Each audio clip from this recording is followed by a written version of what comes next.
হাজার ভালো কাজ করো, মানুষ সেটা দেখবে না। অথচ একটা ছোট ভুল করো, দেখবে মানুষ তোমার বিচার করার জন্য সভা বানিয়ে ফেলবে। মানুষের সব সৌন্দর্য শুধুমাত্র চোখ দিয়ে দেখা যায় না, কিছু সৌন্দর্য মন দিয়ে অনুভব করতে হয় এবং প্রিয় মানুষকে সেইভাবেই খুঁজে নিতে হয়। যে ঠকায় সে অন্য জায়গায় ঠকে, যে কাঁদায় সে অন্য জায়গায় কাঁদে।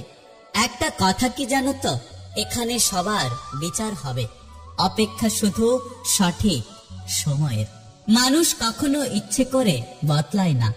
কিছু মানুষের অবহেলা, কিছু মানুষের স্মৃতি, কিছু মানুষের ব্যবহার আর পরিস্থিতি এবং সময় মানুষকে বদলাতে বাধ্য করে। এখনকার সম্পর্কগুলো সূর্যমুখী ফুলের মতো হয়ে গেছে। সূর্যমুখী ফুল যেমন সূর্য যেদিকে থাকে সে তার মুখ সেদিকে ঘুরিয়ে নেয়, তেমনি মানুষের যেদিকে স্বার্থ থাকে মানুষ তাদের মুখ সেই দিকে ঘুরিয়ে নেয়। সুখটাকে খুঁজতে খুঁজতে একদিন মৃত্যুর কাছ পর্যন্ত পৌঁছে যাওয়ার নামই হলো জীবন। কেউ যদি অবহেলা করে, দোষ তার নয়, দোষ তোমার নিজের।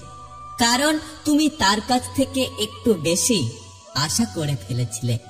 যদি জীবনের প্রয়োজনে নিজেকে বদলে ফেলতে হয় তবে তাই করো। হয়তো কিছুটা কষ্ট পেতে হবে, তবু যারা তোমার মূল্য বোঝে না তাদের সাথে থাকার কোনো মানে নেই। আমি একটা সত্য কথা সবসময় মানি, রিভেঞ্জ অফ নেচার। মানুষ মানুষকে ক্ষমা করে দিলেও প্রকৃতি মানুষকে কখনোই ক্ষমা করে না। জীবনের সবথেকে বড় আপন হলো চোখের জল, যা অতি সুখেও পাশে থাকে, আবার অতি দুঃখেও পাশে থাকে। একটা কথা কি জানো তো, সৌন্দর্য মানে নগ্নতা নয়, আর শিক্ষা মানে ইংরেজি নয়। শীতের সময় যে রোদকে মানুষ ভালোবাসে, গরমে সেই রোদকেই মানুষ তিরস্কার করে। সুতরাং মানুষের কাছে তোমার মূল্য ততদিন থাকবে যতদিন তোমাকে তার প্রয়োজন থাকবে। মানুষ চিনতে ভুল করলে দোষের কিছু নেই, কারণ অমানুষগুলো দেখতে মানুষের মতো। বিশ্বাস ব্যাপারটা বড়ই অদ্ভুত। মানুষ যা কিছু পায় বিশ্বাস করে পায়, আর যা কিছু হারায় এই বিশ্বাসের কারণেই হারায়।